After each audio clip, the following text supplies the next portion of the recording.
Assalamualaikum warahmatullahi wabarakatuh.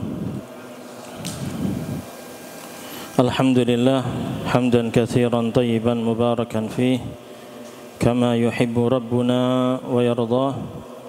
Wa asyhadu an la ilaha illallah wahdahu la syarika lah wa asyhadu anna Muhammadan abduhu wa rasuluh sallallahu alaihi wa ala alihi wa ashabihi wa sallama tasliman katsira. Amma ba'd, alhamdulillah kita bersyukur kepada Allah Subhanahu wa taala.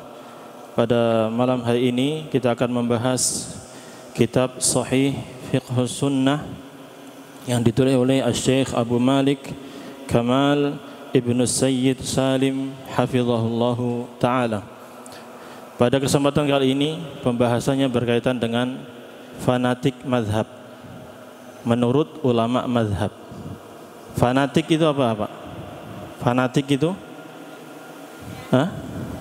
taklid buta, pengennya ikut mazhab A saja, nggak mau ikut mazhab yang lain, pengennya hanya mengikuti satu ulama saja tanpa mau mengikuti ulama yang lain, pengennya mengikuti satu kiai saja, sudah yang penting apa yang diomongin kiai saya pasti benar gitu, walaupun dalilnya nggak ada. Itu namanya fanatik. Nah, apakah fanatik mazhab ini dibenarkan atau tidak? Maka kita akan bahas.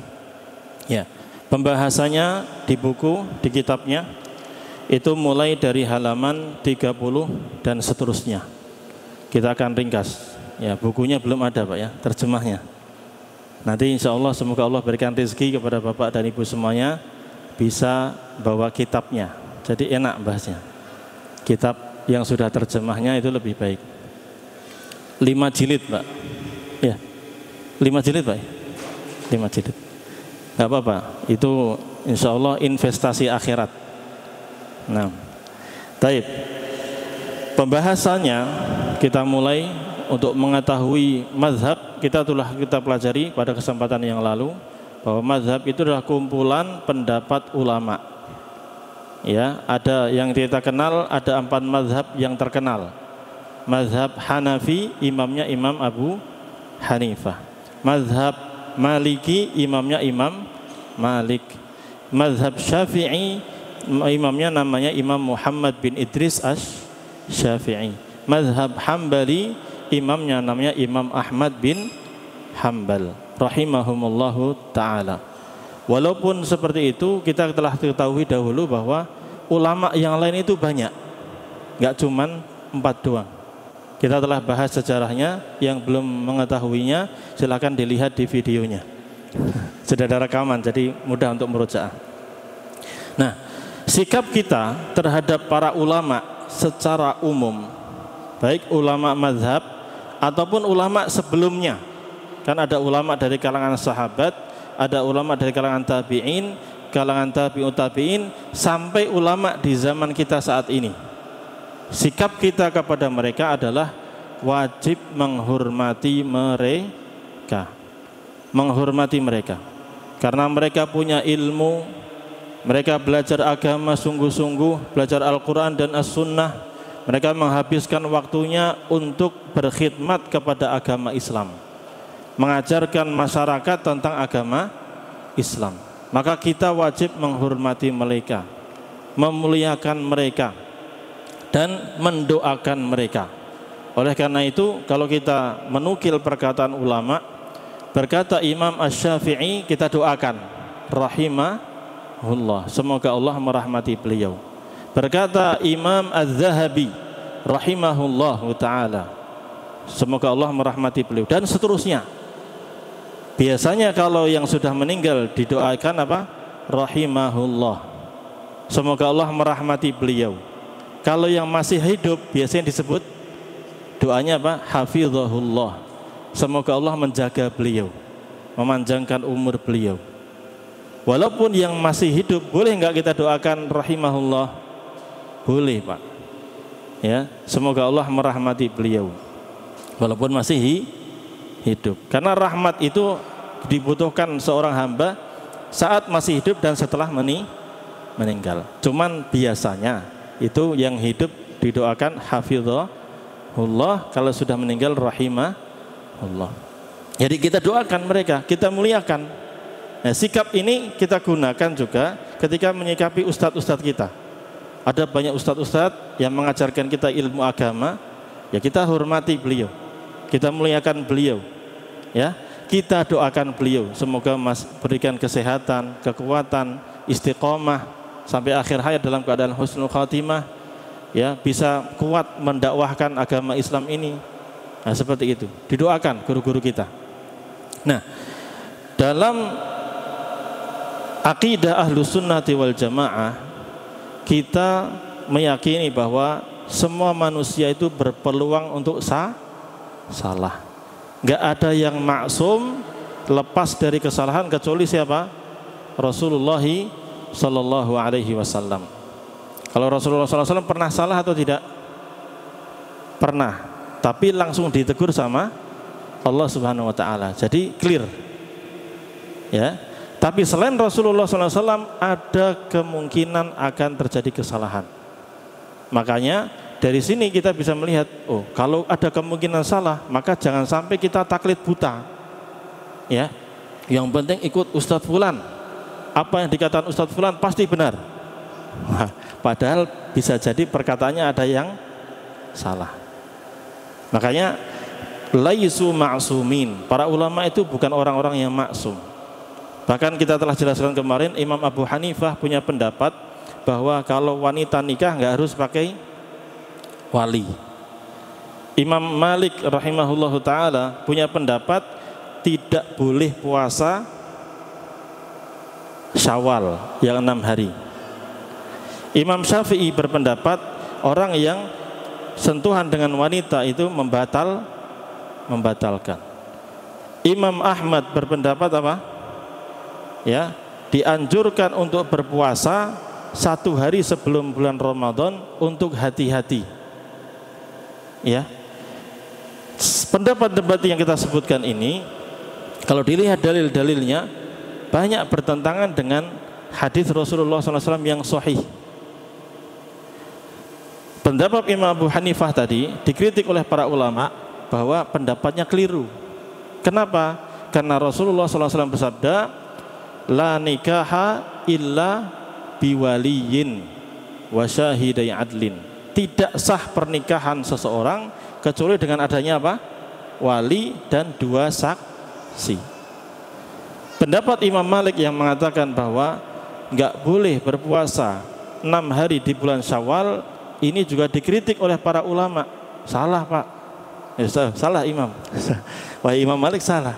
Kenapa? Ada hadis yang sahih. Rasulullah SAW mengatakan apa? Barang siapa yang berpuasa di bulan Ramadan, kemudian dia ikuti berpuasa 6 hari di bulan Syawal, maka kafakaan nama somad dahr, maka seolah-olah dia berpuasa 1 tahun. Sahih atau tidak hadisnya? Sahih. Berarti salah atau betul pendapatnya? Salah. Dalam hal ini salah. Paham? Imam Syafi'i tadi berpendapat apa? Wanita menyentuh laki-laki bukan mahramnya maka batal wudunya. Demikian pula laki-laki menyentuh perempuan maka batal wudunya. Padahal ada hadis yang sahih, Rasulullah SAW itu wudu dalam keadaan suci, beliau mencium siapa? Istrinya Aisyah radhiyallahu anha atau istri yang lain. Kemudian beliau langsung berangkat menuju sholat dan tidak membatalkan wudunya. Imam Ahmad rahimahullah ta'ala tadi berpendapat harus atau dianjurkan untuk berpuasa 1 hari sebelum Ramadan sebagai kehati-hatian. Padahal ada hadis yang sahih menyatakan man shoma yaumasyak faqad asa Abul Qasim atau kama qala. Barang siapa yang berpuasa di hari yang meragukan, maka dia telah bermaksiat kepada Rasulullah SAW, Abul Qasim. Berarti betul atau salah pendapat beliau? Dalam hal ini kita ketahui salah. Dan ini kritikan para ulama terhadap ulama yang lainnya. Dan ini wajar. Ini menunjukkan ulama tersebut kadangkala salah. Loh Ustaz, apakah ulama itu sengaja berbuat salah dan menentang hadis yang sahih? Tidak. Tidak gitu, Pak. Ulama berpendapat seperti ini ada sebabnya. Ya, di sini di penulis di sini menukil dari kitabnya Syekhul Islam Ibnu Taimiyah rahimahullah taala. Beliau punya kitab namanya Raf'ul Malam 'anil A'immatil A'lam. Menghilangkan celaan dari para ulama terkemuka. Maksudnya apa? Tadi, ketika seseorang mendengarkan pendapat ulama tadi, lalu dia mendapatkan hadisnya kok bertentangan dengan pendapat Imam Syafi'i, bertentangan dengan pendapat Imam Malik, Imam Abu Hanifah, Imam Ahmad. Kalau orang nggak punya adab, dia langsung mencela siapa? Ulama tersebut. Wah, nggak benar itu ulamanya, gitu kan? Ya atau tidak? Makanya Imam Ibnu Taimiyah rahimahullah taala, Syekhul Islam rahimahullah taala, beliau menulis kitab ini untuk menghilangkan celaan dari para ulama. Jangan sampai kita mencela para ulama karena mereka salah dalam berpendapat.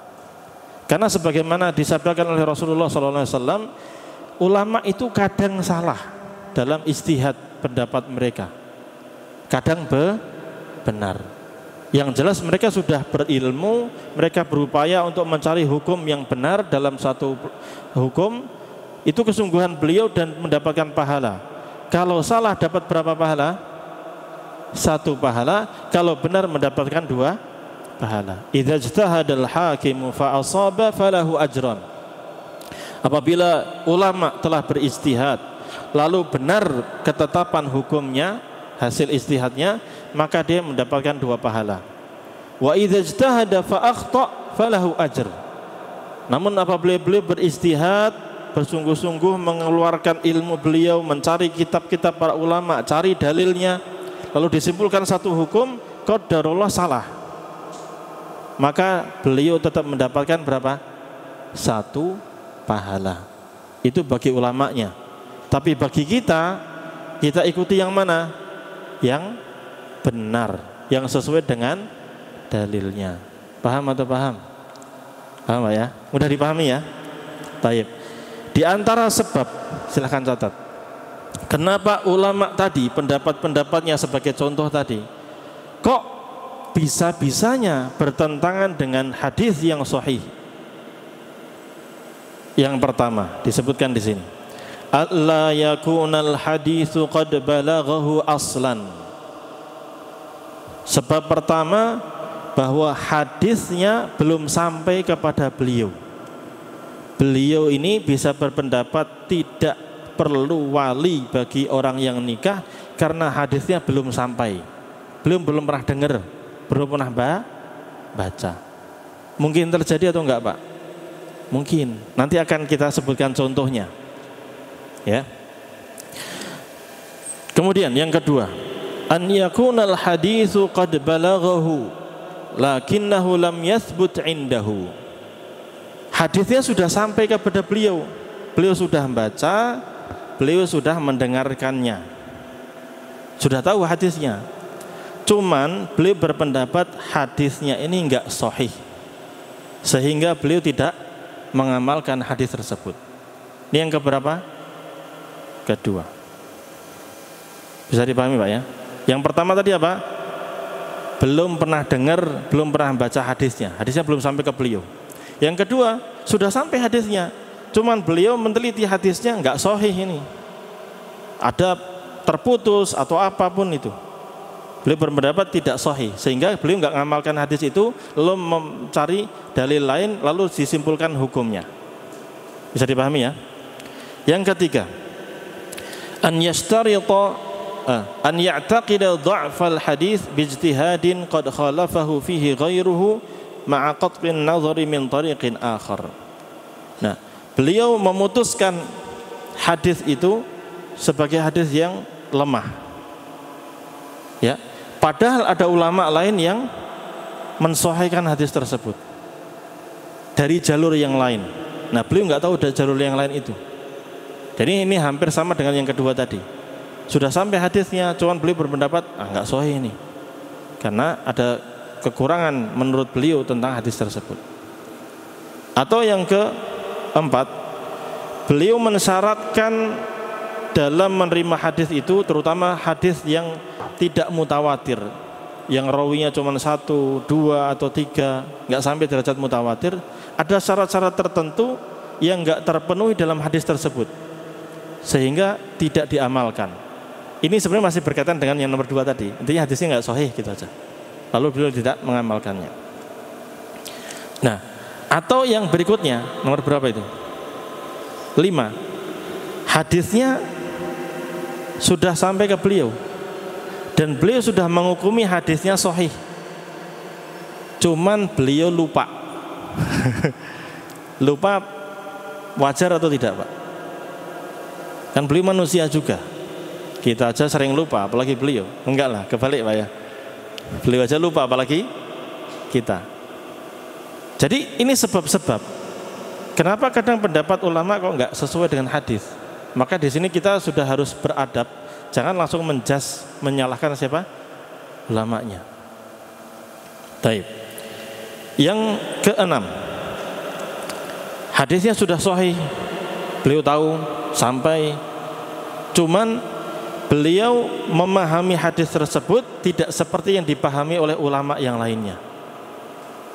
Hadisnya sama, tapi mereka berbeda pendapat dalam apa? Menyimpulkan hadis tersebut. Ini pun terjadi di zaman Nabi Shallallahu Alaihi Wasallam. Rasulullah SAW pernah memerintahkan para sahabat untuk segera menuju ke mana? Menyerang kaumnya kabilah Bani Quraidah. Nah, lalu Rasulullah berpesan para sahabat, wahai para sahabat, jangan kalian sholat asar sampai kalian sampai ke Bani Quraidah. Paham? Lalu para sahabat berlari menuju mau menyerang Bani Quraidah tersebut. Di tengah jalan azan asar. Apalagi waktunya sudah mau mepet maghrib. Nah, di sini para sahabat berbeda pendapat. Apa yang dimaksud sama Rasulullah SAW tadi? Jangan sholat sampai di Bani Quraidah. Sebagian sahabat mengatakan, ya betul, teks sesuai ada aja. Jadi kita sholat asarnya kapan? Kalau udah sampai baru sholat. Sehingga beliau nggak sholat kecuali kalau sudah sampai ke Bani Quraidah, walaupun sudah masuk maghrib. Nah, sahabat yang lain berpendapat nggak gitu maksudnya. Rasulullah itu memerintahkan berkata demikian karena biar kita segera menuju ke Bani Quraidah. Karena dalam hitungan Rasulullah pasti sampai sana sebelum apa? Maghrib, masih bisa sholat asar. Tapi kita ternyata jalan ini sudah mau maghrib nih, sudah mau habis waktu sholat asar. Maka sholat aja. Nanti kalau sudah sampai sana ya tinggal perang. Nah gitu. Nah, dua-duanya tidak disalahkan oleh Rasulullah Sallallahu Alaihi Wasallam. Bisa dipahami di sini? Hadisnya satu, tapi dipahami dengan cara yang berbeda sehingga muncul dua pendapat. Maka dua-duanya tidak perlu disalahkan. Nah, itulah sebab kenapa ya terjadi pendapat ulama yang seolah-olah bertentangan dengan hadis Rasulullah Sallallahu Alaihi Wasallam. Maka sikap kita, kalau kita tahu pendapat ulamanya ternyata bertentangan dengan hadis yang sahih yang kita ketahui, dan pemahaman kita pun ada ulama yang membenarkannya, maka jangan sampai kita meninggalkan hadis hanya karena ingin membela pendapat siapa? Ulama. Ya, paham di sini, Pak? Ini sikap kita kayak gitu. Jadi sama kalau kita melihat perbedaan pendapat di antara para ustadz, dilihat dalilnya, argumentasinya apa. Kalau dalilnya kuat, ya kita ambil yang dalilnya kuat. Tapi kalau dalilnya tidak kuat, ya kita tinggalkan. Namun demikian kita tetap memuliakan siapa? Ulama tersebut. Tidak sependapat dengan ulama bukan berarti kita memusuhi ulama tersebut. Yang penting dalilnya sahih dari Al-Quran dan Sunnah dan sesuai dengan pemahaman para ulama juga. Ya, jangan memahami sendiri, malah jadi sesat nanti. Ya Pak ya. Jadi di sini sikap kita bagaimana? Tengah-tengah. Kita tetap memuliakan para ulama, tapi tidak berlebihan dengan fanatik buta kepada mereka, lalu meyakini yang penting saya ikut ulama fulan, ikut mazhab fulan, pasti benar, gak mungkin salah. Ini sebuah kekeliruan. Ya, meski demikian, ya kita tetap memuliakan mereka. Kita katakan pendapatnya salah, yang sahih menurut ilmu yang kita bisa adalah sesuai dalil ini. Ya, jangan sampai kita juga mencela ulama yang beneran ulama ya, yang ahlus sunnah wal jamaah, yang memang dasarnya adalah pengen mengikuti Al-Quran dan Sunnah sesuai pemahaman sahabat, tabi'un dan tabi'ut tabi'in. Ya, kita ikuti mereka. Sehingga bagaimana dalam berdalil? Kalau kita ingin mengetahui cara wudhu yang benar itu seperti apa, cara mengetahui benda-benda najis itu apa saja, maka cari dalilnya. Adakah dalil dari Al-Quran? Adakah dalil dari Sunnah Nabi SAW? Dan kita gunakan pendapat para ulama, penjelasan para ulama sebagai jalan untuk memahami Al-Quran dan Sunnah. Maka jangan sampai kita taklid buta, ya, mengekor, pokoknya saya ikut mazhab Syafi'i, selain mazhab Syafi'i sesat, gitu. Nah, jangan sampai kayak gitu, Pak. Ya, karena para ulama itu pun termasuk Imam Syafi'i rahimahullah taala, mereka sepakat melarang murid-muridnya untuk melakukan taklid fanatik buta. Kita akan bacakan di buku ini di halaman 33. Beliau mengatakan al-a'immatu muttafiquna ala man'i taqlidihim. Para imam, para ulama, mereka sepakat melarang fanatik buta kepada mereka. Yaitu fanatik buta at-taqlidul a'ma alladhi yata'assabu lahu man yadda'una annahum atba'uhum. Itu fanatik buta yang dilakukan oleh orang-orang yang fanatik, yang pengennya ikut kepada ulama-ulama mereka. Mereka menganggap bahwa dirinya adalah pengikut mazhabnya Imam Abu Hanifah misalnya, Hanafi, atau saya adalah pengikut mazhabnya Syafi'i, saya adalah pengikutnya mazhab Abu Hanifah, Imam Malik, Imam Ahmad misalnya. Ya, wa yatamassakuna bimadzahibihim wa aqwalihim kama law kanat nazalat minas sama. Dan mereka ini saking fanatiknya, taklidnya, mereka berpegang teguh dengan pendapat mazhab mereka seolah-olah itu adalah wahyu yang turun dari langit. Ya, padahal Allah Subhanahu wa taala memerintahkan kita semuanya hanya untuk mengikuti Al-Quran dan Sunnah. Al-Quran adalah wahyu yang Allah turunkan kepada Nabi Muhammad SAW, dan Sunnah adalah ajaran Nabi Muhammad SAW sebagai penjelas dari Al-Quran tersebut, menjelaskan bagaimana tata cara sholat, menjelaskan mana saja hal-hal yang dikatakan najis, bagaimana cara membersihkannya, bagaimana cara wudhu, bagaimana cara ibadah dan lain sebagainya, termasuk dalam urusan akidah. Semuanya telah dijelaskan oleh Rasulullah SAW. Maka Allah berfirman dalam surat Al-A'raf ayat 3, ittabi'u ma unzila ilaikum mir rabbikum. Ikutilah apa yang telah diturunkan kepada kalian dari Tuhan kalian, yaitu Al-Quran dan Sunnah. Wala tattabi'u min dunihi awliya, dan jangan kalian mengikuti orang-orang lain selain Al-Quran dan Sunnah. Qalilan ma tadhakkarun, sedikit sekali kalian mengambil pelajaran. Maka kemudian penulis membawakan perkataan ulama mazhab yang menjelaskan dilarangnya melakukan fanatik mazhab. Pembahasan ini disebutkan juga dalam kitab Sifat Salat Nabi sallallahu alaihi wasallam karya Syekh Muhammad Nasiruddin Al-Albani rahimahullah taala. Bagi bapak-bapak, ibu-ibu yang punya kitab itu bisa dibuka di mukadimahnya. Nah, ini sebagai dasar landasan kita bahwa kita ikut mazhab mana? Ikut semuanya, Pak. Kita muliakan semuanya. Kita gunakan pendapat-pendapat ulama itu untuk memahami Al-Quran dan Sunnah. Yang sesuai dalil Al-Quran dan Sunnah kita jalankan, yang tidak sesuai maka kita tinggalkan.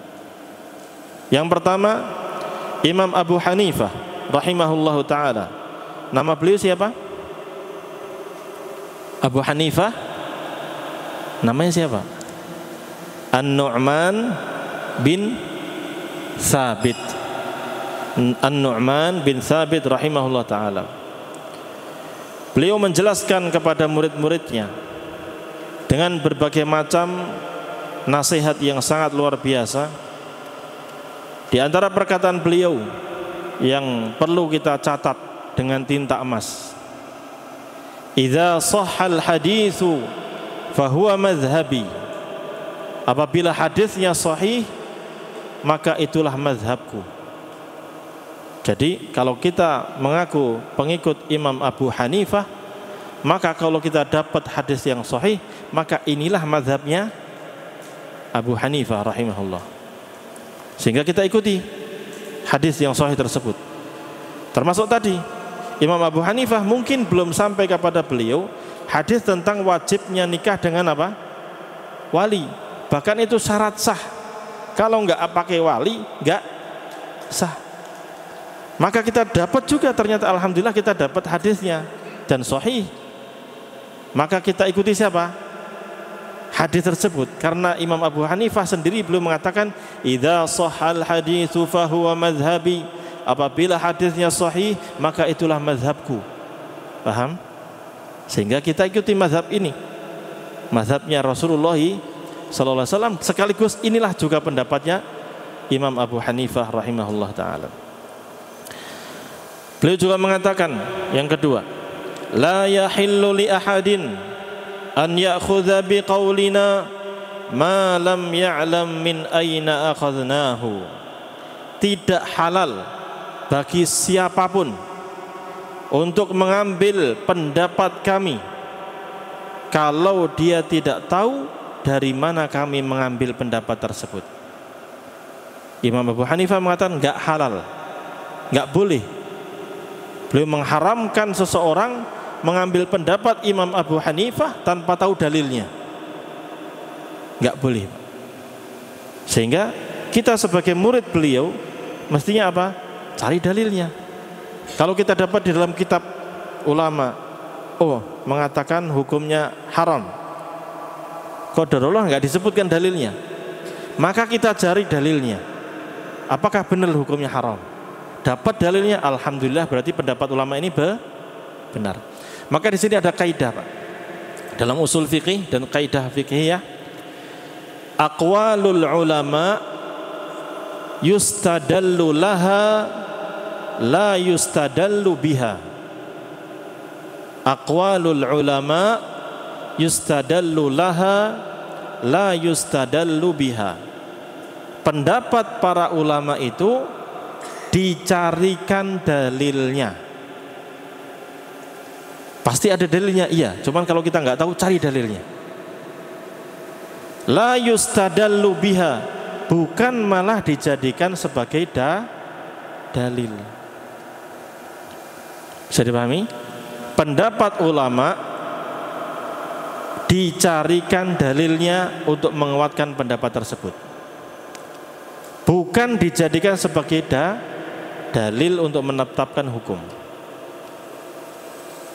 Jelas ya? Dalam riwayat yang lain, haramun ala man lam ya'rif dalili an yuftiya bi kalami. Haram bagi seseorang yang tidak tahu dalilku, haram baginya untuk berfatwa dengan pendapatku, perkataanku. Wan jelas nih Pak, mantep. Dia mengatakan apa? Haram seseorang berpendapat atau berfatwa dengan pendapatku, perkataanku, kalau dia tidak tahu dalilku apa, maka harus tahu dalilnya.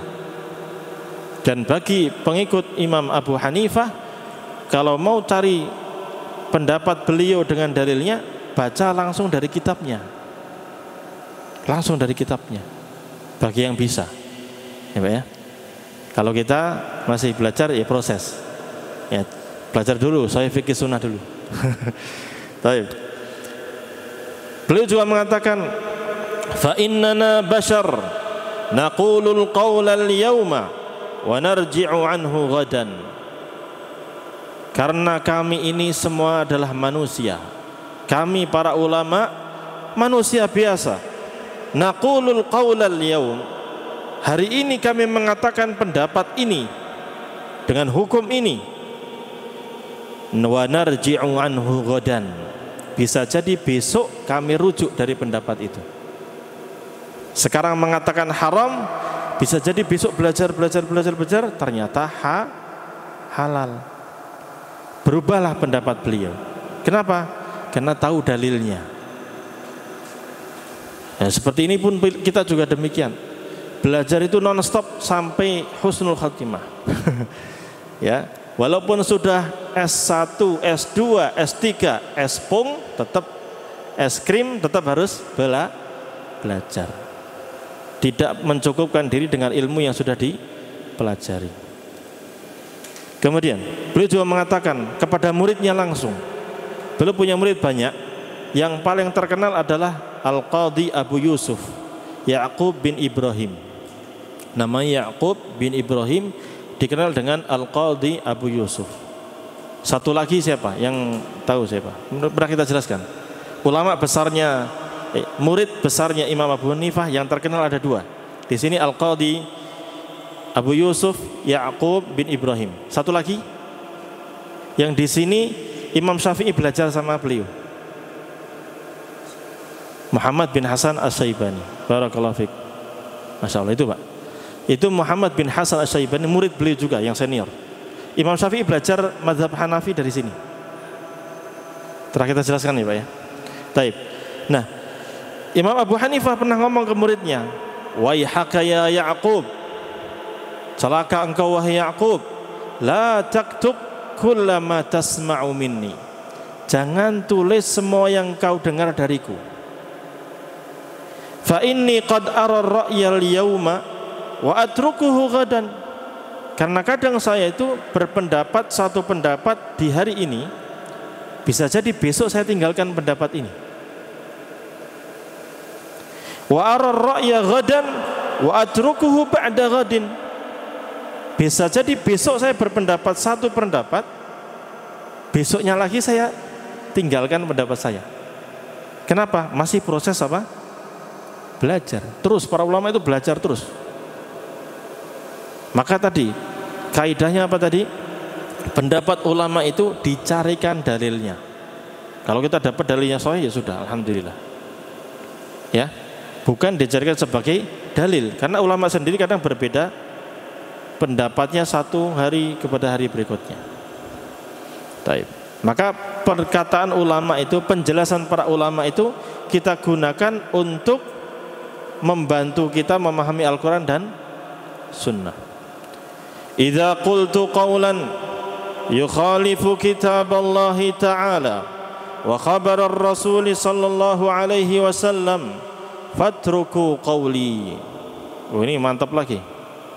Apabila saya mengucapkan satu pendapat yang ternyata berbeda dengan Al-Quran dan Sunnah Rasulullah sallallahu alaihi wasallam, maka tinggalkan perkataan saya.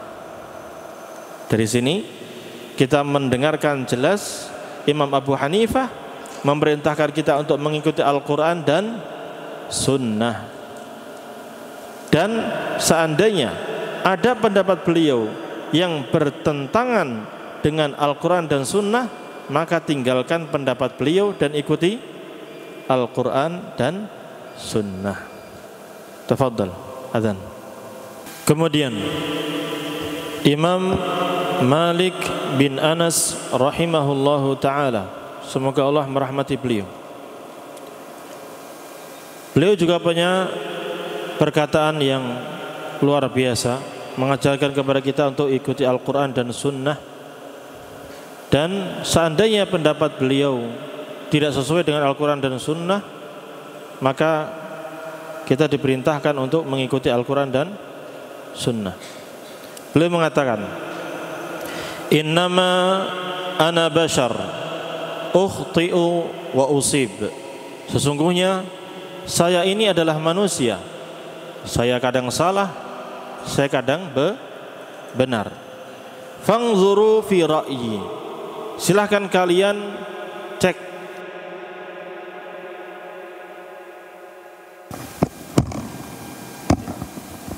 Ya.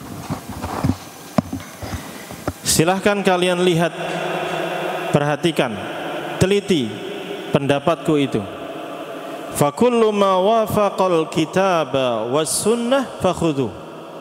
Maka semua pendapat saya yang sesuai dengan Al-Quran dan Sunnah, ambillah. Berarti itu pemahaman yang benar. Wa kullu ma lam yuwafiqil kitaba was sunnah fatrukuh. Dan semua pendapat saya yang tidak sesuai dengan Al-Quran dan Sunnah, maka tinggalkan saja. Jelas ya, kita diperintahkan untuk mengikuti Al-Quran dan Sunnah dengan pemahaman para ulama yang benar. Namun apabila pendapat Imam Malik rahimahullah ta'ala dan ulama yang lainnya bertentangan dengan Al-Quran dan Sunnah yang sahihah, maka kita tinggalkan pendapat beliau dan kita ikuti Al-Quran dan Sunnah. Maka di sini jelas tidak boleh kita taklid. Yang penting ikut pendapat Imam Malik karena saya Maliki, padahal tidak sesuai dengan Al-Quran dan Sunnah dalam beberapa hal. Paham di sini? Beliau juga mengatakan, laisa ahadun ba'da an-nabiy sallallahu alaihi wasallam illa wa yu'khadhu min qawlihi wa yutrak illa an-nabiy sallallahu alaihi wasallam. Tidak ada seorang pun setelah Rasulullah sallallahu alaihi wasallam kecuali bisa diambil perkataannya dan bisa ditinggalkan, kecuali Rasulullah sallallahu alaihi wasallam. Kalau yang berbicara adalah Rasulullah sallallahu alaihi wasallam, maka sami'na wa ata'na, kita dengarkan, kita taati. Adapun selainnya masih bisa diambil pendapatnya, masih bisa ditinggalkan, tergantung apakah sesuai Al-Quran dan Sunnah atau tidak. Kemudian pernah kejadian Imam Malik rahimahullah ta'ala berpendapat dengan pendapat yang tidak sesuai dengan hadis. Lalu muridnya menasihati beliau, menyampaikan hadis tentang pembahasan itu. Lalu Al-Imam Malik rahimahullah ta'ala langsung membatalkan pendapat yang pertama, lalu mengikuti apa? Hadis Rasulullah SAW. Ini kaidah yang kita sebutkan tadi di awal. Kadang ulama itu tidak dapat apa? Hadisnya, belum baca atau belum dengar, sehingga pendapatnya bertentangan dengan hadis tersebut. Kisah ini dikisahkan oleh Imam Ibnu Wahab rahimahullah ta'ala. Sami'tu Malikan su'ila an takhlili asabi'ir rijlaini fil wudu. Saya mendengar Imam Malik rahimahullah ta'ala ditanya tentang hukum menyela-nyela jari jemari kaki ketika wudu. Hukumnya apa wahai Imam Malik? Jadi Ibnu Wahab rahimahullah ta'ala sedang duduk di majelisnya siapa? Imam Ahmad. Imam Malik sedang ngisi kajian. ditanya sama muridnya, wahai Imam Malik, apa hukumnya menyela-nyela bersihkan jari jemari apa? Kaki itu bagaimana ketika wudu? Faqala, maka Imam Malik mengatakan, laisa dzalika 'alan nas. Perbuatan itu tidak pernah dilakukan oleh manusia. Ini Imam Malik rahimahullah ta'ala mengatakan perbuatan menyela-nyela tangan ini tidak pernah dilakukan oleh manusia yang ada di kota Madinah. Sebagai tambahan ilmu bahwa Imam Malik rahimahullah ta'ala kalau tidak mendapatkan dalil dari Al-Quran, dalil dari Sunnah, maka beliau mencari a'malu ahlil Madinah, perbuatan penduduk kota Madinah. Kalau penduduk kota Madinah mengamalkan itu, berarti pasti ada dalilnya. Kenapa Pak? Karena 13 tahun Rasulullah SAW di kota Madinah, para sahabat di kota Madinah, sehingga apa yang dilakukan di kota Madinah pasti ada dalilnya. Sehingga Imam Malik rahimahullah ta'ala ketika ditanya apa hukumnya menyela-nyela tangan, menyela kaki ketika wudhu, beliau tidak mendapatkan itu diamalkan sama penduduk kota Madinah, sehingga beliau berpendapat nggak perlu dilakukan, kan gitu. Lihat, ketika Imam Ibnu Wahab rahimahullah ta'ala mendengar perkataan Imam Malik demikian, Imam Ibnu Wahab itu tahu ini salah pendapatnya, tapi lihat adabnya murid kepada guru. Kita belajar dari sini. Apakah kemudian Imam Ibnu Wahab mengatakan Afwan, salah gitu.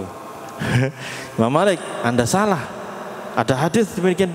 Seperti itu tidak? Tidak. Lihat, Imam Ibnu Wahab mengatakan fataraktuhu, maka saya biarkan Imam Malik.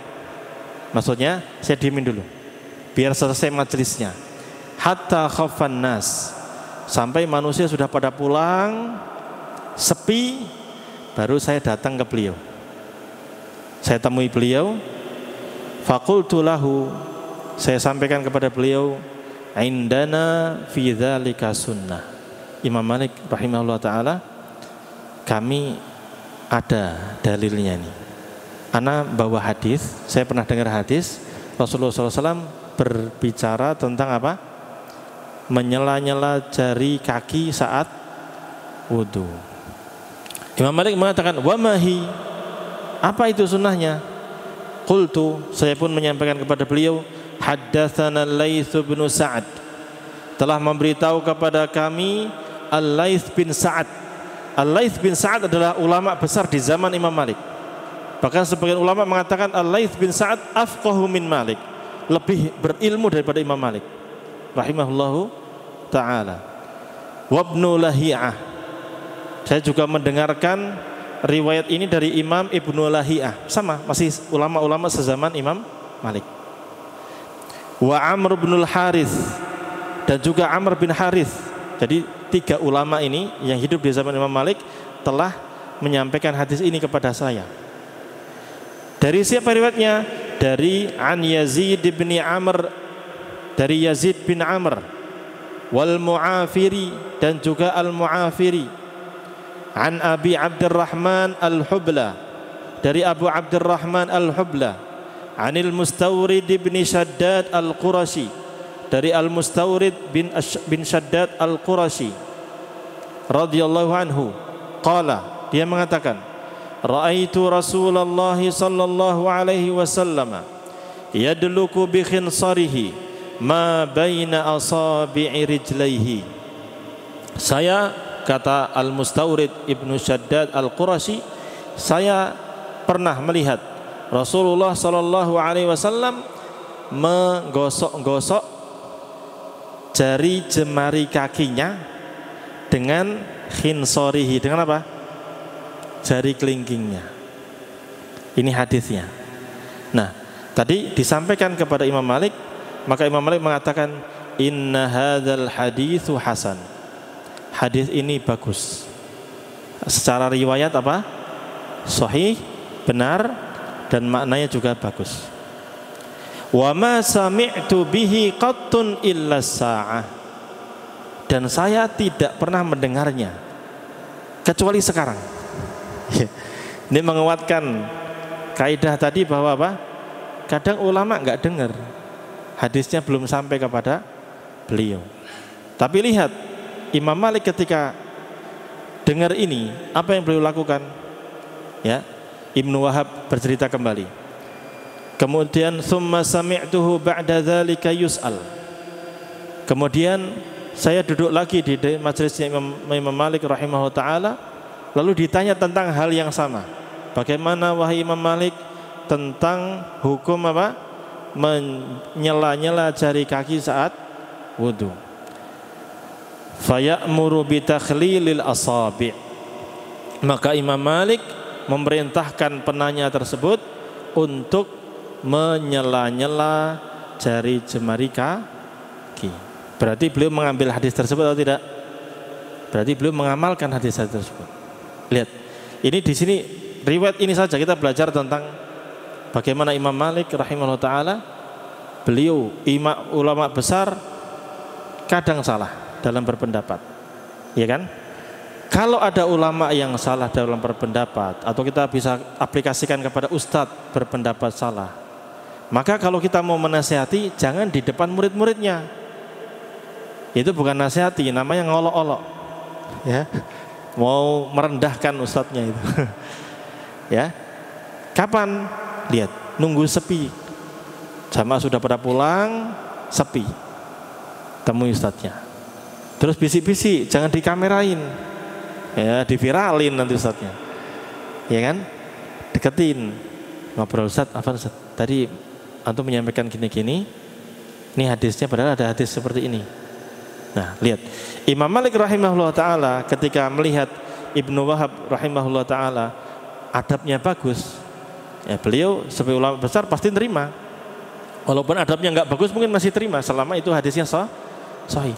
Tapi ketika nasihat itu disampaikan dengan baik pasti lebih diterima. Maka beliau mengatakan, oh iya saya belum pernah dengar ini, ya baru sekarang saya dengar. Lalu beliau mengamalkan hadis tersebut. Nah ini adab yang penting ya, belajar adab itu penting ya. Jangan sampai kita ilmunya sudah segudang, adabnya selembar, akhirnya nggak ada adabnya sama sekali. Jangan Pak ya, kita harus punya adab. Ini pelan-pelan kita belajar adab seperti ini kepada para ulama. Lanjut, Imam Syafi'i rahimahullah ta'ala, beliau nukilannya banyak sekali tentang hal ini, ya. Di antaranya ya, kurang lebih sama seperti ulama yang lainnya. Karena Imam Syafi'i tadi juga belajar kepada Imam Malik, belajar kepada muridnya Imam Abu Hanifah rahimahullah ta'ala. Ma min ahadin illa wa tadhhabu alaihi sunnatun li Rasulillah sallallahu alaihi wasallam wa ta'zubu anhu. Tidak ada seorang pun kecuali kadang ada hadis Rasulullah sallallahu alaihi wasallam yang dia tidak ketahui atau dia lupa tentang hal tersebut. Famahma qultu min qaulin aw asaltu min aslin fihi an Rasulillah sallallahu alaihi wasallam khilafa ma qultu fal qawlu ma qala Rasulullah sallallahu alaihi wasallam wa huwa qawli. Maka apapun pendapat saya yang saya tetapkan dalam buku saya atau kaidah-kaidah usul, ya, kaidah-kaidah dalam memahami agama Islam ini yang telah saya tetapkan, kok ternyata ada hadis Rasulullah SAW yang tidak sama dengan pendapat saya atau yang bertentangan dengan pendapat saya, maka pendapat yang benar adalah pendapatnya Rasulullah SAW dan wahwa qauli, dan itulah pendapat saya, baik ketika saya masih hidup ataupun saya setelah meninggal. Nah ini pendapatnya Imam Syafi'i yang benar seperti ini. Kalau ada pendapat beliau tidak sesuai dengan Al-Quran dan Sunnah, ya Karena ijtihad beliau, maka kita pegang Al-Quran dan Sunnah. Beliau juga mengatakan, ajma'al muslimun ala anna man istabana lahu sunnatun an Rasulillahi sallallahu alaihi wasallam lam yahilla lahu an yada'aha liqauli ahadin.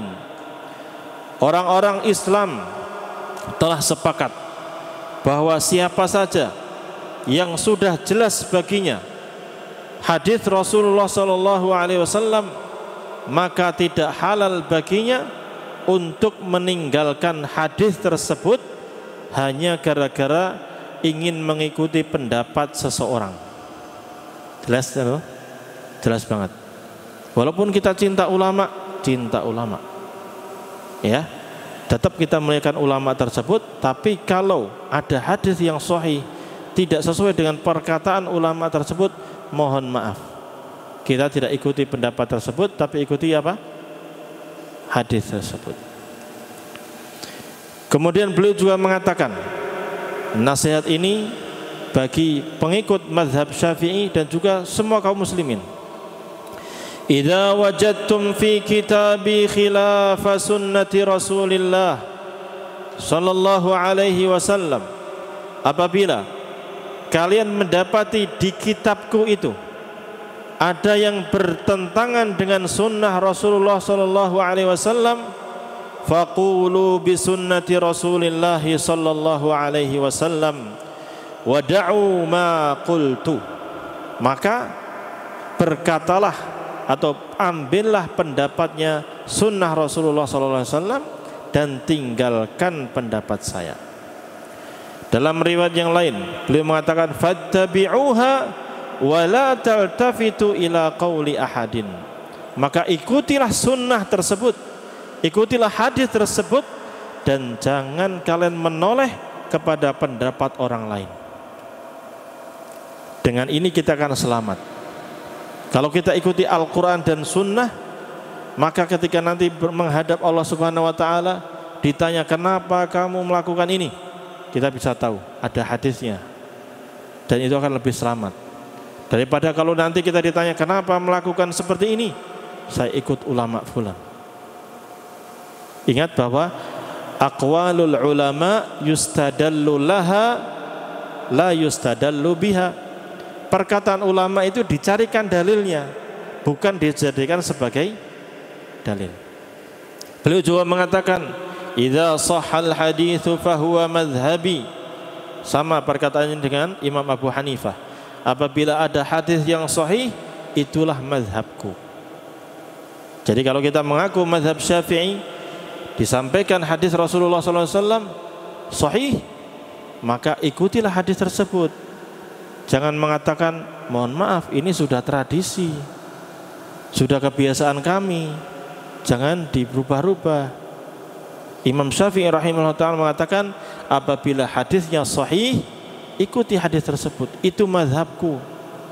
Maka dengan mengikuti hadis yang sahih, berarti kita mengikuti mazhab Imam Asy-Syafi'i rahimahullahu ta'ala. Imam Syafi'i rahimahullah pernah berpesan kepada muridnya, antum a'lamu bil hadithi war rijali minni. Kalian wahai murid-muridku, terutama Imam Ahmad rahimahullah ta'ala. Ini pesannya kepada Imam Ahmad dan juga imam yang lainnya, murid-murid beliau. Kalian lebih tahu tentang hadis daripada saya, dan lebih tahu tentang riwayat para perawi-perawi daripada saya. Fa idza kana al haditsus sahih fa'alimuni bihi. Apabila ada hadis yang sahih, tolong kabarkan kepadaku. Ya, ayyu syai' kan yakun, baik hadis dari manapun, kufiyan au basariyan au syamiyan, hatta adhhaba ilaihi idza kana sahihan. Baik hadisnya itu berasal dari penduduk Kufah atau Basrah atau Syam, saya akan mengikutinya. Saya akan mengikutinya selama hadisnya sahih. Beliau juga mengatakan, kullu mas'alatin sahha fiha al-khabaru an Rasulillah sallallahu alaihi wasallam inda ahli an-naqli bi khilafi ma qultu fa ana raji'un anha fi hayati wa ba'da mamati wa ba'da mauti. Semua permasalahan yang sudah ada hadisnya yang sahih dari Rasulullah Shallallahu Alaihi Wasallam menurut ulama hadis dan ternyata berbeda dengan apa yang saya katakan, maka saya rujuk dari perkataan saya, baik saat saya masih hidup ataupun saya setelah sudah meninggal dunia. Beliau juga mengatakan, idza ra'aitumuni aqulu qawlan wa qad sahha 'anil nabiy sallallahu alaihi wasallam khilafahu fa'lamu anna 'aqli qad dhahab. Apabila kalian melihatku mengatakan suatu pendapat padahal ada hadis yang sahih dari Rasulullah SAW yang berbeda bahkan bertentangan dengan pendapat saya, maka ketahuilah bahwa saya saat mengatakan itu sedang hilang otaknya, sedang ngeblank gitu. Maksudnya apa? Ya udah ikuti saja hadis Rasulullah SAW dan ikuti saya. Dengan jelas beliau mengatakan kullu ma qultu fa kana 'anil nabiy sallallahu alaihi wasallam khilafu qawli atau khilafa qawli mimma sayasih fa haditsun nabiyyu aula fala tuqalliduni. Semua yang saya ucapkan dari pendapat-pendapat saya, kalau ada hadis yang sahih dari Rasulullah SAW berbeda dengan pendapat saya, maka hadis Nabi SAW lebih utama untuk kalian ikuti. Fala tuqalliduni, jangan kalian taklid fanatik buta kepada saya. Ini beliau mengatakan jelas, jangan kalian taklid kepada saya. Kullu hadithin 'anin nabiy sallallahu alaihi wasallam fahuwa qawli wa illam tasma'uhu minni. Semua hadis yang sahih dari Rasulullah sallallahu alaihi wasallam maka itu adalah pendapat saya, itu adalah mazhab saya, walaupun kalian belum pernah mendengar saya mengucapkan pendapat tersebut. Ini diajarkan oleh murid-murid beliau. Murid-murid beliau banyak, Imam Ahmad, Imam Al-Muzani, banyak sekali. Sehingga kita dapati di mazhab Syafi'i itu banyak pendapat-pendapat ulama murid-murid Imam Syafi'i yang berbeda dengan pendapatnya siapa? Imam Syafi'i. Kenapa Pak? Ini pesannya beliau sendiri. Imam Syafi'i mengatakan, ya, saya kalau berpendapat sesuatu lalu kalian ternyata belajar dapat hadis gak sesuai dengan pendapat saya, maka apa? Ambillah hadis itu, jangan ikuti pendapat saya, karena mungkin saya belum tahu, belum dengar hadisnya. Paham di sini? Jelas ya Pak? Satu lagi biar kelar. Mazhab Hambali ini banyak dianut di mana? Saudi Arabia itu banyak mazhab apa? Hambali.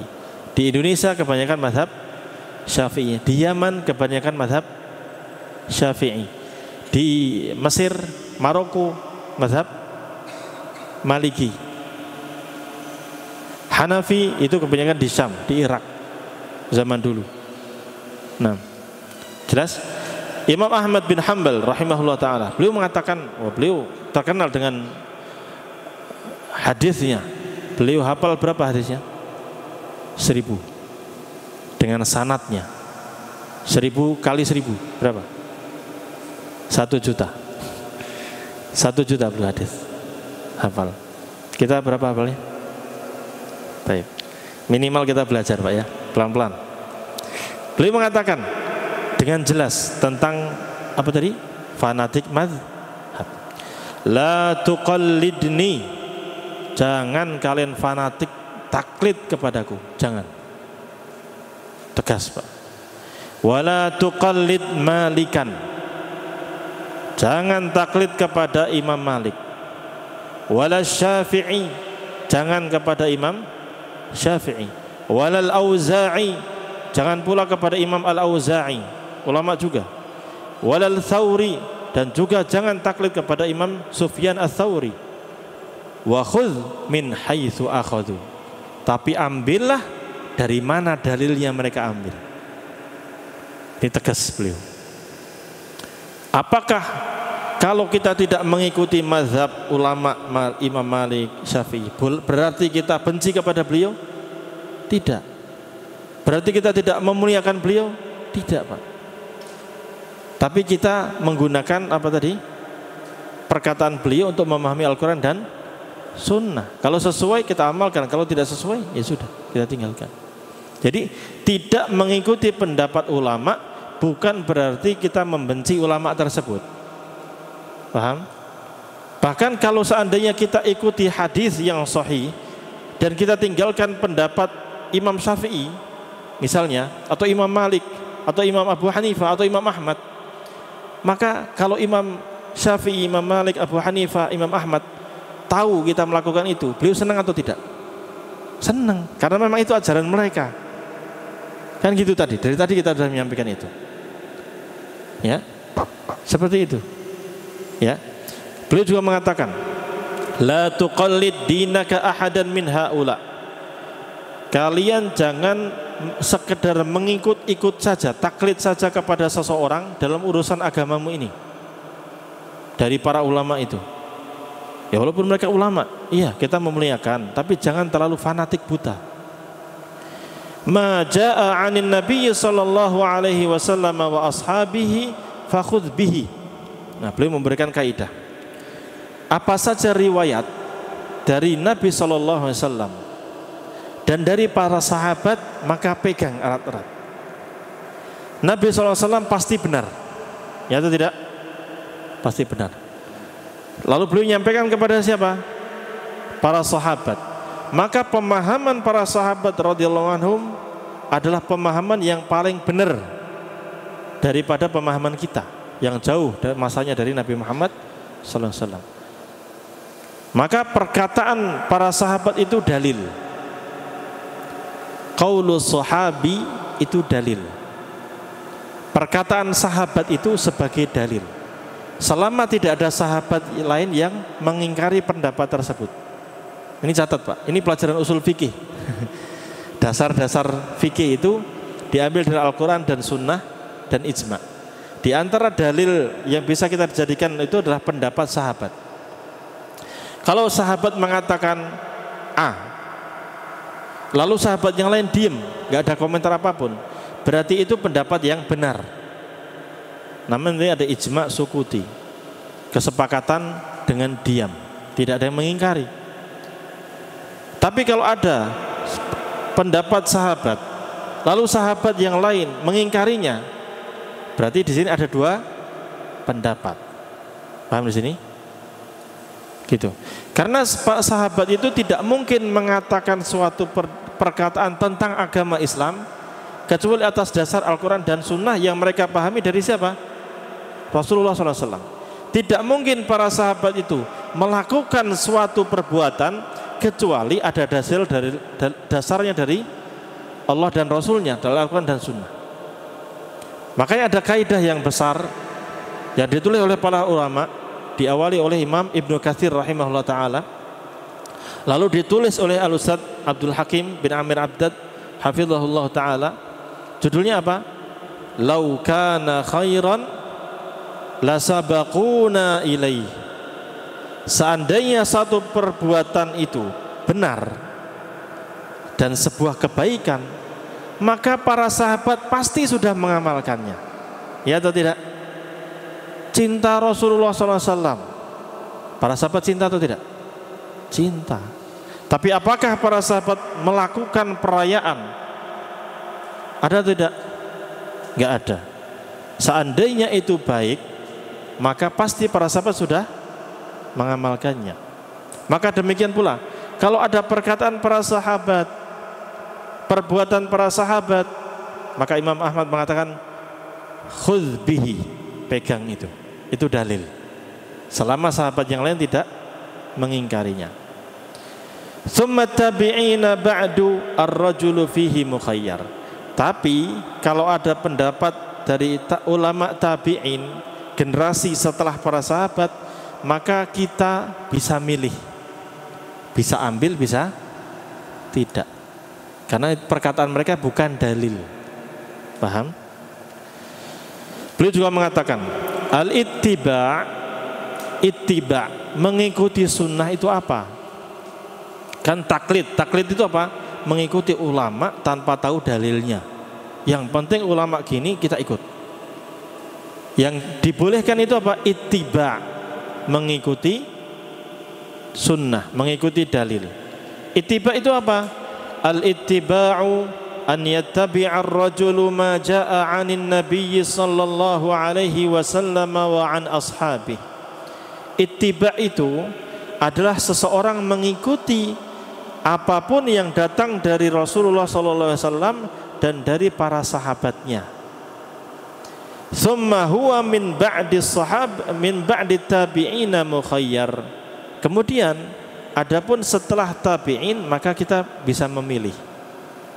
Bisa ambil, bisa tidak. Tergantung dalilnya benar atau tidak. Ya.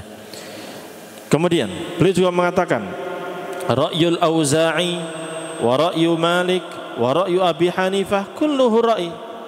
Pendapat Imam Al-Auza'i, Imam Malik, Imam Abu Hanifah semua adalah pendapat. Wa huwa indi sawa, dan bagi saya itu sama saja. Pendapat manusia, pendapat ulama. Wa innamal hujjatu fil athar. Tapi dalil itu ada pada athar, riwayat dari Rasulullah SAW dan juga dari para sahabat. Bahkan beliau mengatakan, man radda haditha Rasulillah sallallahu alaihi wasallam fahuwa ala syafa halakah. Man radda haditha Rasulillah sallallahu alaihi wasallam fahuwa ala syafa halakah. Siapa yang menolak hadis Rasulullah sallallahu alaihi wasallam maka dia berada di jurang kebinasaan. Bahaya. Jangan sampai kita menolak hadis Rasulullah sallallahu alaihi wasallam. Dari sini Imam Ahmad rahimahullah taala menjelaskan kepada kita, dalam urusan agama ini, baik urusan akidah, urusan fikih, urusan akhlak, apapun berkaitan dengan agama Islam ini, sumbernya harus dari Al-Quran dan Sunnah Rasulullah sallallahu alaihi wasallam dan pemahaman para sahabat. Itu baru kita benar dengan situ. Insya Allah dengan mengikuti pemahaman ini kita akan benar agamanya. Bagaimana caranya Ustadz? Kita kan jauh dari para sahabat. Ya belajar pelan-pelan. Kita bareng-bareng Pak. Kita akan belajar fikihnya sekarang. Nanti sama Ustadz lain belajar apa? Akidahnya. Sama Ustadz lain belajar adab, akhlak. Sama Ustadz lain belajar yang lainnya. Itu pelan-pelan, bertahap. Yang penting prinsipnya tadi sudah kita pegang. Apapun yang kita mau amalkan, usahakan cari dalilnya. Dengan itu kita mengikuti siapa? Semua para ulama. Paham di sini? Dan ini yang terpuji. Ya, para ulama tadi memerintahkan kita untuk berpegang teguh dengan Al-Quran dan Sunnah, tidak boleh taklid. Ya, inilah pendapat yang benar. Ya, jelas atau jelas? Jelas Pak, insya Allah. Jam segini, mau tanya nggak? Ada yang ditanya? Pertemuan berikutnya insya Allah mau kita sudah mulai bab toharah. Insya Allah pertemuan berikutnya kita mulai bahas tentang bersuci. Kalau kita baca apa namanya mukadimahnya semua nanti ngepul Pak, nguap kebanyakan. Tapi poinnya sama tadi. Beliau di buku ini di akhir-akhir bahas tentang subhat-subhat orang-orang yang fanatik mazhab itu. Beliau bantah subhatnya satu-satu. Mereka kan sering nuduh, oh berarti kalian nggak cinta ulama. Bukan gitu. Kita tetap cinta ulama. Kita ambil semua pendapat. Cuman kita pilih mana yang sesuai dengan dalilnya. Seperti itu. Silakan Pak. Assalamualaikum warahmatullahi wabarakatuh. Ustadz, kita justru tidak memilih Ustadz itu, menghindari. Contohnya misalnya kita sudah tahu dia banyak kitabnya, banyak syubhat, terus ya seperti bahasa jelasnya anaknya saja tidak pakai kerudung gitu ya, jadi kita nggak usah ngikuti dia. Maka boleh seperti itu. Jadi tidak sama sekali terhadap Ustadz itu. Ya, ya, Imam Muhammad bin Sirin rahimahullah taala mengatakan, inna hadzal ilma dinun, fangzuru min aina ta'khuduna dinakum, atau mimman ta'khuduna dinakum. Sesungguhnya ilmu ini adalah agama. Maka lihatlah dari mana kalian mengambil agama kalian. Kita kalau mau belajar kepada ustadz atau mau baca buku, lihat penulisnya, lihat ustadznya, apakah ini berilmu atau tidak. Kalau kita tahu banyak ternyata penyimpangannya, bahkan liberal, ya penyimpangannya jelas, ya sudah nggak usah belajar, Pak. Ya, tinggalkan, kan gitu. Kalau kita nggak tahu, kebetulan viral nih Ustadz, medianya banyak, kita tanyakan kepada Ustadz yang kita tahu. Ustadz, mohon maaf Ustadz, mau tanya, bagaimana? Bolehkah saya belajar kepada Ustadz Fulan? Kalau memang dikenal dengan keilmuannya, monggo silakan. Dan benar manhajnya, silakan. Tapi kalau tidak, ya kita nggak usah belajar. Dan masih banyak ulama lain yang kita bisa belajar, yang lebih selamat pemahamannya. Begitu Pak. Jadi harus selektif. Dalam baca buku, hadiri kajian harus selektif. Betul-betul dipilih. Ya. Agar agama kita selamat. Betul. Silakan. Ada lagi? Moga. Betul. Assalamualaikum warahmatullahi wabarakatuh. Waalaikumsalam warahmatullahi wabarakatuh. Barakallahu fikum Ustaz. Maaf Ustaz. Ini ada suatu kejadian Ustaz. Seorang ini biasa dia berwudu di rumah. Qadarullah dia itu lupa gitu. Ketika masuk masjid dia dijadiin imam. Nah, ketika jadi imam dia ingatnya itu pas tahiyatul akhir gitu kan. Sementara tahiyat akhirnya pun belum selesai. Dia ingat belum wudu. Nah, apa yang harus dilakukan Ustaz? Syukran jazakallahu khair. Baik. Tapi jadi ini al-yaqin la yazulu bisyak. Sesuatu yang yakin tidak boleh dihilangkan dengan sesuatu yang meragukan. Kalau tadi kebiasaan dia wudu dari awal dan memang sudah wudu, misalnya nih kasus lainnya, orang sudah wudu lalu dia datang ke masjid nunggu komat atau sudah komat, langsung dia sholat. Waktu sholat dia lupa, udah wudu belum tadi ya? Atau sudah batal atau belum tadi? Maka bagaimana? Dia ambil keyakinan tadi, sudah wudu tadi. Kalau sudah wudu ya sudah, lanjut aja. Jangan ngambil yang ragu-ragunya. Tapi kasus tadi yang Bapak sampaikan kan yakin nggak wudu? Yakin atau ragu? Hah? Yakin. Yakin. Ya sudah batalin. Kalau yakin nggak wudu ya sudah batalin. Keluar dari sholatnya. Kalau dia sebagai imam ya tarik yang belakang, suruh maju. Gitu Bapak. Jadi ambil yang yakin. Ini untuk menghilangkan was-was juga Pak. Kadang kita sudah wudu dari masjid, dari rumah ke masjid sampai masjid, udah batal atau belum ya? Makanya bagaimana Pak? Ambil yang yakinnya. Oh tadi sudah wudu, berarti hukum asalnya sudah wudu. Yang batal atau tidak ini masih meragukan. Maka ambil yang yakin dan tinggalkan yang meragukan. Rasulullah SAW bersabda apa?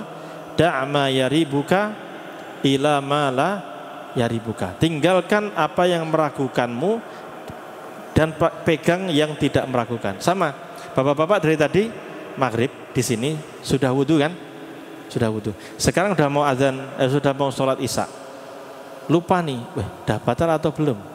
Sering atau tidak ini? Sering. Maka pegang aja Pak. Oh saya tadi wudu. Ya sudah berarti belum batal. Mana yang ingatannya lebih kuat itu yang dipegang. Demikian. Jelas Pak? Amin. Cukup. Udah mau jam 8. Silakan Pak. Pakai mic Pak. Pakai mic Pak, biar kedengaran.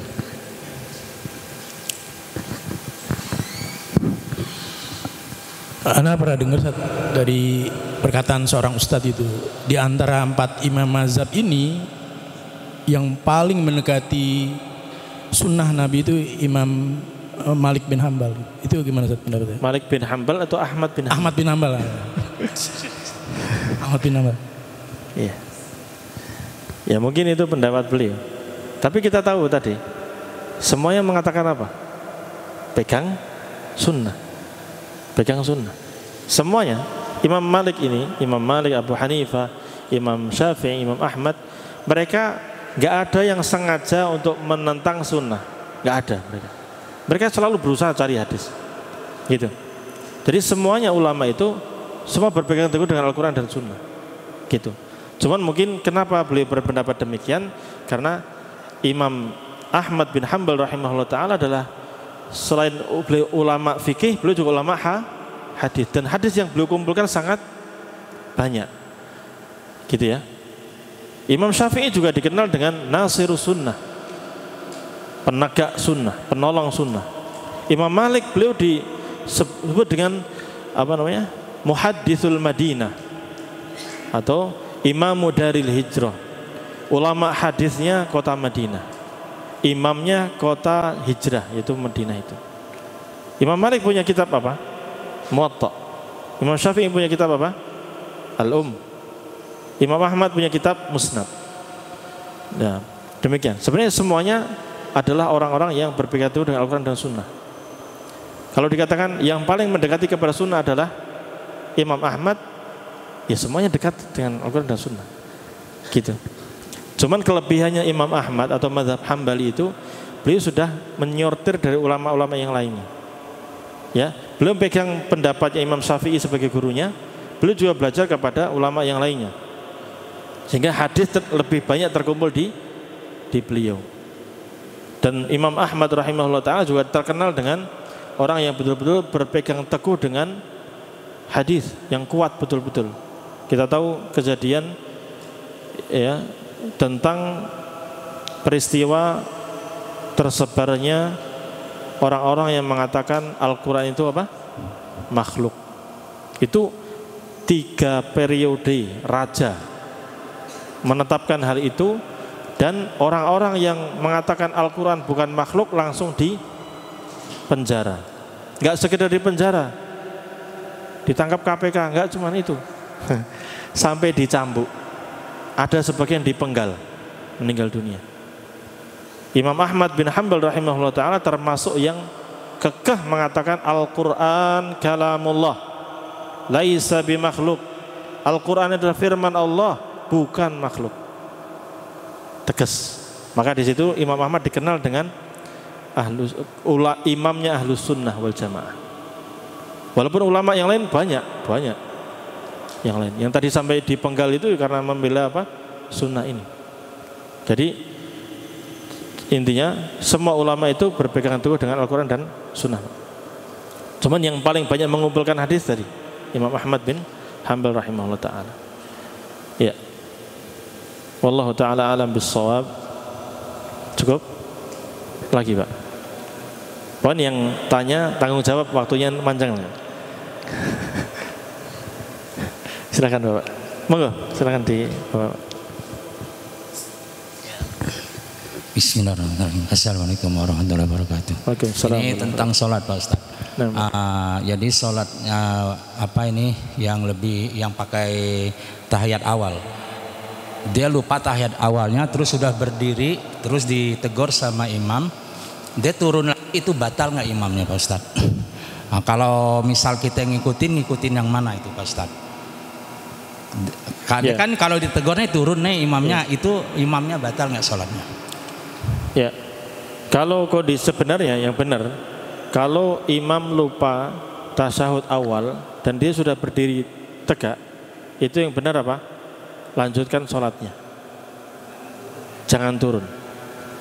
Tapi kalau qadarullah beliau turun, ya sudah, salahnya beliau. Tapi sholatnya nggak batal, sholatnya tidak batal, nggak batal. Lanjut aja. Kita sebagai makmum yang penting sudah negur, subhanallah. Malah turun beliau. Ya sudah, lanjutin tasyahud awal, ngikuti langsung. Demikian. Walaupun nanti habis sholat, jamaah sudah pergi, Bapak ngomong sama beliau, Ustaz, mohon maaf tadi sudah berdiri tegak, maka mestinya apa?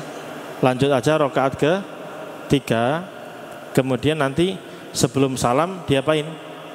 Sujud sahwi. Nah itu, ditutup dengan itu. Mestinya demikian. Wallahu ta'ala alam bisawab. Demikian Pak. Cukup ya. Kita akhiri dengan doa kafaratul majlis.